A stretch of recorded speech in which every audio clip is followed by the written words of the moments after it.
Good morning मेरे student and दोस्त। आज मैं आपको पंच के बारे में बताएंगे। इसके पहले मैंने आपको बहुत से कटिंग टूल्स के बारे में बताया। आज आपको पंच के बारे में हम बताएंगे। बहुत दिन से क्लास नहीं ले रहा था, तो आज मैं क्लास ले रहा हूँ। कुछ काम पड़ गया था इसलिए नहीं ले पाया। आज हम आपको पंच के बारे में बताएंगे।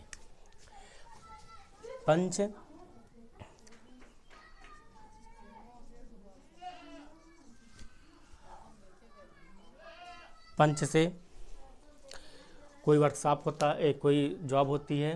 वर्कशॉप में जो जॉब होता है उस पर मार्किंग करने के लिए, बहुत सारे और कार्य करने के लिए पंच का यूज करते हैं। पंच आपका जैसे मार्किंग की हुई लाइन को पक्का करने के लिए, किसी जॉब का सेंटर निकालने के लिए और वाशर आदि इत्यादि काटने के लिए, जो चमड़े का वाशर होता है उसको काटने के लिए पंच का भी प्रयोग करते हैं। तो आज हम आपको इस पंच के विस्तार से बताएंगे। पंच हाई कार्बन स्टील, ये जो है हाई कार्बन स्टील या टूल स्टील के बने होते हैं। आपका जो पंच होता है इसके मटेरियल क्या होती है? हाई कार्बन स्टील या टूल स्टील के ये बनते हैं। इसके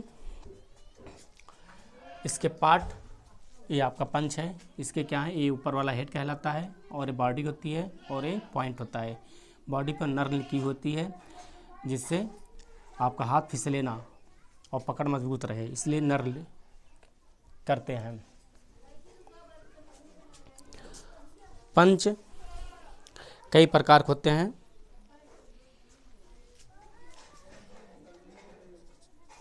types of punch, types of punch, types of punch कई प्रकार के होते हैं। पहला आपका centre punch. Centre punch, centre punch क्या होता है? जैसे नाम से ही पता है, सेंटर पंच, इसको कोई जॉब होता है, कोई मटेरियल होती है, उसका सेंटर निकालने के लिए, सेंटर पर मार्किंग करने के लिए सेंटर पंच का प्रयोग करते हैं। इसके पॉइंट का एंगल जो होता है, ये जो पॉइंट है इसका एंगल जो है 90 डिग्री होता है। कितना होता है? 90 डिग्री होता है। और ये पंच 4 से 12 मिलीमीटर मोटाई होती है। इसकी थिकनेस कितनी होती है? इस पंच की थिकनेस इसकी 4 से 12 मिलीमीटर होती है और लेंथ इसकी 125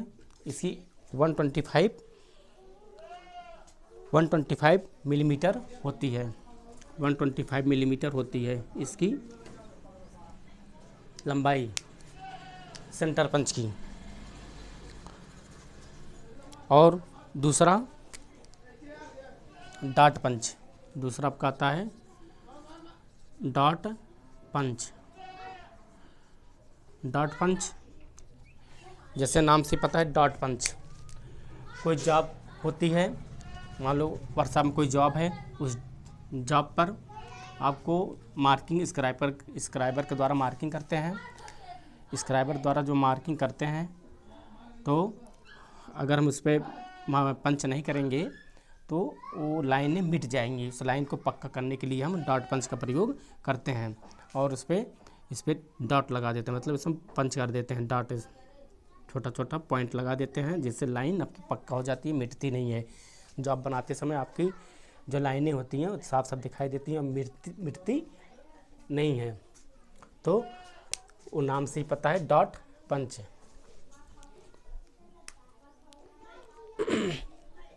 और इसके पॉइंट का एंगल जो होता है, इसके पॉइंट का एंगल 60 डिग्री होता है। कितना होता है? 60 डिग्री।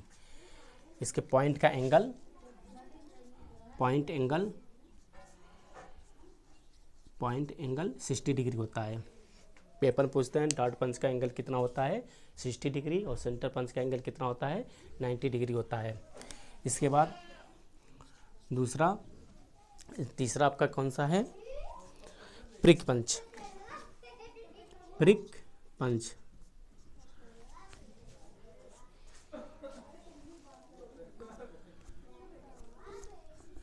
तीसरा आपका प्रिक पंच। प्रिक पंच जो होता है इसके पॉइंट का एंगल कितना होता है 30 डिग्री 30 डिग्री होता है पॉइंट एंगल। पॉइंट एंगल कितना होता है 30 डिग्री होती है। ये ध्यान रखिएगा हमेशा कि सेंटर पंच का एंगल 90 डिग्री, इसका यूज जो होता है किसी जॉब का सेंटर लगाने के लिए किया जाता है। और डॉट पंच का पॉइंट एंगल 60 डिग्री होता है, इसका यूज जो होता है स्क्राइबर द्वारा खींची गई लाइन को पक्का करने के लिए किया जाता है, लाइन को, ताकि आपका जॉब बनाते समय लाइन मिटे ना, इसलिए आपका उस पर डॉट पंच से पंचिंग कर देते हैं, पॉइंट लगा देते हैं। इसके बाद प्रिक पंच आता है। प्रिक पंच का एंगल कितना होता है 30 डिग्री होता है। इसका यूज होता है नर्म धातुओं के लिए करते हैं, नर्म धातुओं पर मार्किंग करने के लिए करते हैं। जैसे कौन कौन से, एल्युमिनियम, तांबा और पीतल।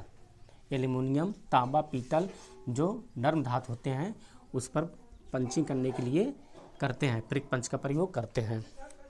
और ये भी पूछ सकते हैं नर्म धातुओं पर पंचिंग करने के लिए कौन सा पंच यूज करते हैं, तो आपको बता देना है प्रिक पंच। इसका एंगल कितना होता है 30 डिग्री 30 डिग्री होता है। इसके बाद ऑटोमेटिक पंच। ऑटोमेटिक पंच ये क्या होता है, इसमें क्या अंतर होता है, इस सब में इसके हेड पे हैमर की चोट लगाना पड़ता है, लेकिन ऑटोमेटिक पंच में क्या होता है हैमर की चोट ऊपर से नहीं लगाना पड़ता है, उसमें स्प्रिंग लगा हुआ होता है, हाथ से ही दबाते हैं तो पंच हो जाती है। ऑटोमेटिक पंच है, इसको बोलते हैं ऑटोमेटिक पंच। इसका यूज जो होता है फाइन मार्किंग करने के लिए किया जाती है, फाइन मार्किंग। फाइन मतलब बहुत बारीक मार्किंग, बहुत बारीक मार्किंग करने के लिए ऑटोमेटिक पंच का प्रयोग करते हैं। मार्किंग नर्म धातुओं पर फाइन मार्किंग करने के लिए ऑटोमेटिक पंच का प्रयोग करते हैं।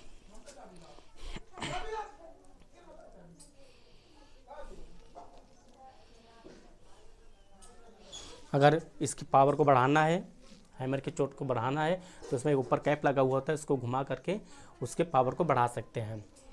और इसमें हैमर की चोट नहीं लगती है, इसमें हैमर का यूज नहीं होता है, ये हाथ से ही प्रेस के द्वारा प्रेस करते हैं, दबाते हैं तो वो मार्किंग हो जाती है।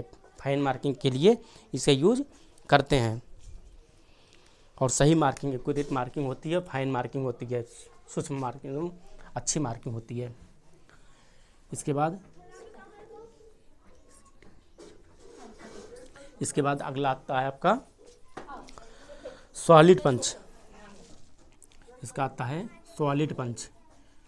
सॉलिड पंच क्या होता है, जैसे नाम से सॉलिड पंच, इसका यूज क्या होता है, जैसे कोई सीट मेटल है, सीट है, उस पर गोल होल करने के लिए इस सॉलिड पंच का प्रयोग करते हैं। वही आपका सीट है, उस पर होल करना है, गोलाकार होल करना है, तो उस सॉलिड पंच का यूज करते हैं। इसका पंचिंग जो होता है, जो पंच करते हैं वो सही मतलब सही नहीं होता है, एक्यूरेसी नहीं होती है। ये रफ कार्यों के लिए यूज होता है, रफ कार्य, जहाँ रफ कार्य करना हो वहाँ पर सॉलिड पंच का यूज करते हैं।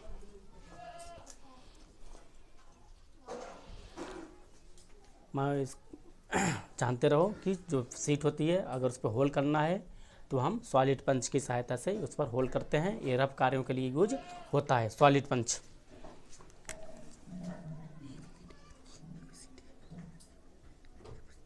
इसके बाद अगला आता है आपका सॉलिड पंच के बाद हॉलो पंच। हॉलो पंच आता है। हॉलो पंच क्या होता है, जैसे नाम से पता है हॉलो, अगर कोई चमड़े की चीज़ है उसको हम वाशर जैसे बनाना, वाशर काटना है, स्टील की है, चमड़ा गत्ता होती है, उसको हम वाशर उससे वाशर बनाते हैं, काटते हैं, तो हम हॉलो पंच का यूज करते हैं। हॉलो पंच से विभिन्न प्रकार के वाशर काटे जा सकते हैं। इसकी साइज होती है, इसकी भिन्न भिन्न डाया होती है, अनेक कई प्रकार के डाया मिलते हैं हॉलो पंच। जिस डाया में वाशर काटना है गत्ते से, चमड़े से जो बनाना है वाशर, तो उसे हम हॉलो पंच से काट सकते हैं।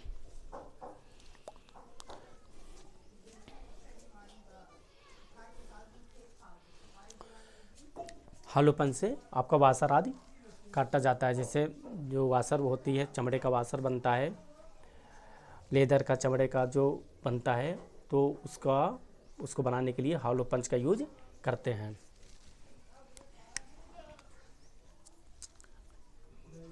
इसके बाद आपका आता है पिन पंच।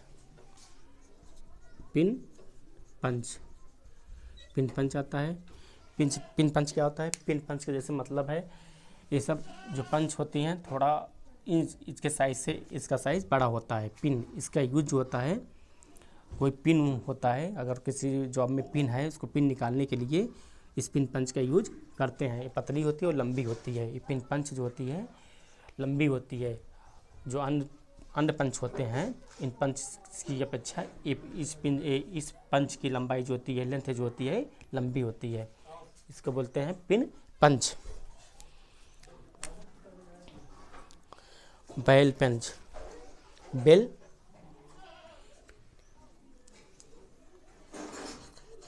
इसके बाद आता है बेल पंच। बेल पंच जैसे नाम से ही पता है, बेल पंच। बेल पंच क्या होता है? इसमें बीच का घंटी नुमा होता है। जैसे घंटी जो होती है, बीच में घंटी लटकता रहता है, वो बेल पंच होता है। बेल पंच एक घंटी के आकार का होता है। जो घंटी देखो, बेल देखो तो बेल है, बेल मतलब घंटी होती है, घंटी के आकार की होती है बेल पंच। और इसका यूज जो होता है, गोल जॉब है, कोई गोल राउंड जॉब है, सिलेंड्रिकली जॉब है, उसको सेंटर निकालने के लिए बाल में बेल पंच का यूज करते हैं।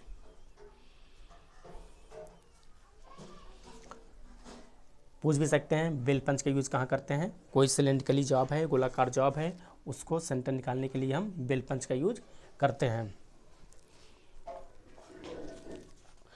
इसके बाद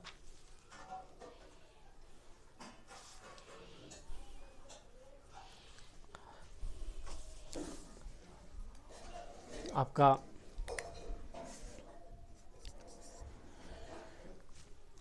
कभी कभी सेंटर पंच और डार्ट पंच में अंतर पूछ लेते हैं।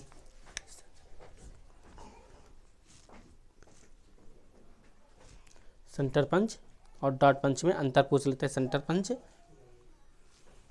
क्या होता है? सेंटर पंच, जैसे सेंटर पंच का एंगल कितना होता है? 90 डिग्री होता है। डार्ट पंच का एंगल कितना होता है? 60 डिग्री होता है। सेंटर पंच का एंगल कितना होता है? 90, और डार्ट पंच का एंगल कितना होता है? 60 डिग्री होता है। और सेंटर पंच का सेंटर निकालने के लिए किया जाता है। डार्ट पंच का एंगल जो होता है, पॉइंट जो स्क्राइबर द्वारा खींची गई लाइन को पक्का करने के लिए डार्ट पंच का यूज करते हैं। और सेंटर पंच आपका हाई कार्बन स्टील का बना हुआ होता है। आगे का भाग जो होता है, कुछ भाग टेपर होता है और भाग हार्ड एवं टेपर होता है। कुछ भाग टेपर होते हैं इसके। और इसका भी, डार्ट पंच का भी कुछ भाग टेपर होता है और हार्ड एवं टेपर होता है। डार्ट पंच का भी, सेंटर का पंच का भी कुछ भाग टेपर, हार्ड एवं टेपर होता है। और डार्ट पंच का भी कुछ भाग टेपर एवं हार्ड एवं टेपर होता है। टेपर बोलते हैं, टेम्पर बोले, दोनों आपको समझने। टेम्पर होता है, हार्ड एवं टेम्पर होता है, सेंटर पंच का भी और डार्ट पंच का भी। अब इसकी क्या है? सेंटर पंच जो होती है, इसकी लंबाई जो होती है कितनी होती है? 125 मिलीमीटर होती है। इसकी 125 मिलीमीटर तक लगभग मिलते हैं, 150 तक भी मिलते हैं। और इसकी थिकनेस 4 से 12 होती है। और डार्ट पंच की जो थिकनेस होती है 100 से 150 इसका भी। और इसकी थिकनेस जो होती है इतना, वो भी होती है 4 से 12 क्या हो सकते हैं, या तो 6 से 13। डार्ट पंच की 6 से 6 मिलीमीटर से 13 मिलीमीटर तक इसकी थिकनेस होती है। थिकनेस, इसकी लंबाई जो होती है, लेंथ जो होती है 100 से 150, 100 से 150 मिलीमीटर होती है। 100 मिलीमीटर से 150 मिलीमीटर तक होती है डॉट पंच की लेंथ। इसके बाद हम आपको इसके सेफ्टी के बारे में बताएंगे। से कोई भी चीज़ हो उसकी सेफ्टी बहुत ज़रूरी होती है।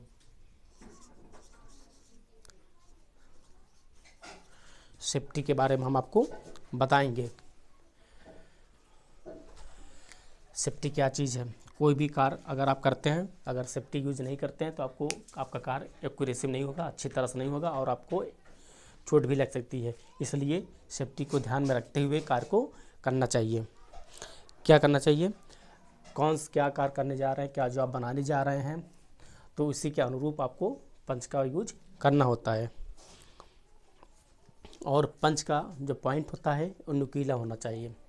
ऐसा नहीं उसका नुकीला कम हो, मोटा हो, कैसा हो, ऐसा नहीं, इसका जो पॉइंट होता है नुकीला होना चाहिए। जैसे जिस कार के लिए जो कार कर रहे हैं, हर कार का पॉइंट एंगल अलग अलग होता है, मतलब एंगल के अनुसार ही आपका पॉइंट होना चाहिए।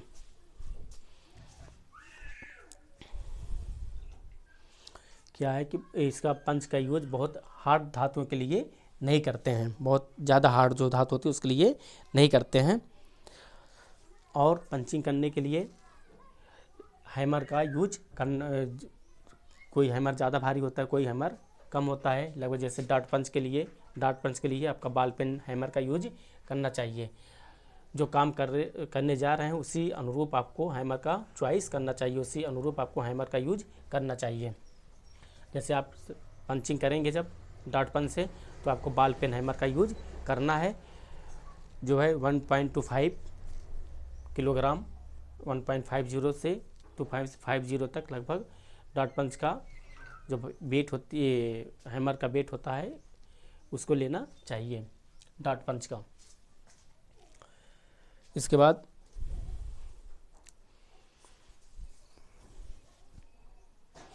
और क्या करना चाहिए, अगर कार करते समय इसके हेड में मशरूम आ जाए, मशरूम क्या बोलते हैं, अगर कार करते करते इसकी हेड जो होती है फैल जाती है, चिटिक जाती है, उसमें से धातु के कट जो होते हैं बाहर निकल कर हैमर मारते हैं तो उसमें जो धातु के कट होते हैं वो टूटकर बाहर जाते हैं।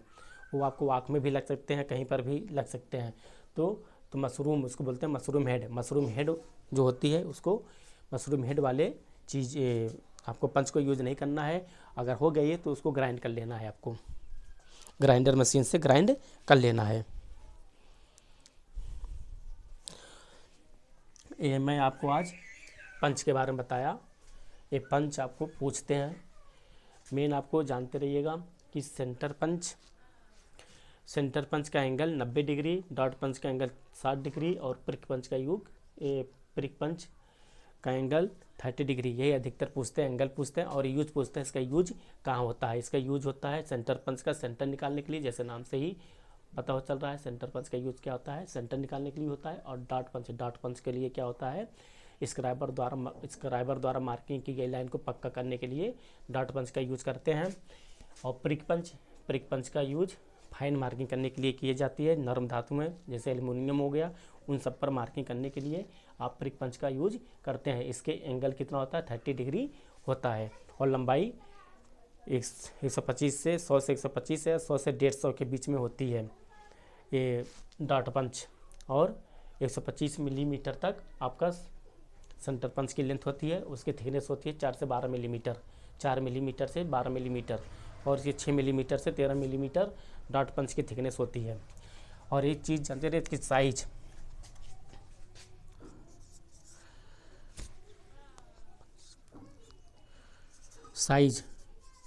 पंच की साइज़ कैसे ली जाती है, पंच की साइज़ इसके पूरी लंबाई से और इसकी डाया से, पंच की डाया कितनी है और इसकी पूरी लेंथ कितनी है, उससे ही पंच की साइज ली जाती है। जैसे 12 गुणे 125, जैसे 12 गुणे 125 मिलीमीटर, इससे क्या होगा, ये आपका ये क्या है आपका डाया है, पंच की डाया है, और इसकी क्या है पंच की लेंथ है। ये पंच की लेंथ है। इसकी साइज़, पंच की साइज़ कैसे लेते हैं, उसकी डाया से पंच की डाया कितनी है और उसकी पंच की लेंथ कितनी है, उसी से ही पंच की साइज़ लेते हैं। पेपर में पूछते हैं कि पंच की साइज़ कहाँ से ली जाती है, तो आपको बता देना है पंच की साइज़ उसकी डाया और लेंथ से ली जाती है। जैसे 12 गुणे 125, 12 उसकी डाया हो गई और 125 उसकी लेंथ हो गई, किसकी, पंच की। बस आज मैंने पंच के बारे में बताया, पंच कितने प्रकार के होते हैं और कहाँ यूज होता है, इसका प्रयोग मैंने बताया। और इसकी मटेरियल भी पूछ लेते हैं कभी कभी। ये मटेरियल इसका हाई कार्बन स्टील का बना होता है और टूल स्टील का भी बनते हैं। आप अगर पेपर में आ जाए दोनों में से कोई भी चीज़, अगर हाई कार्बन स्टील ना दिया हो, टूल स्टील दिया तो टूल स्टील लगा देना। अगर हाई कार्बन स्टील दिया है, टूल स्टील नहीं दिया तो हाई कार्बन स्टील पे आपको टिक लगा देना है। बस दोस्तों आज इतना ही, पंच के बारे में मैंने सब कुछ बता दिया। पंच में अधिकतर जो पेपर में आते हैं उसको भी मैंने आपको बता दिया। थैंक्स।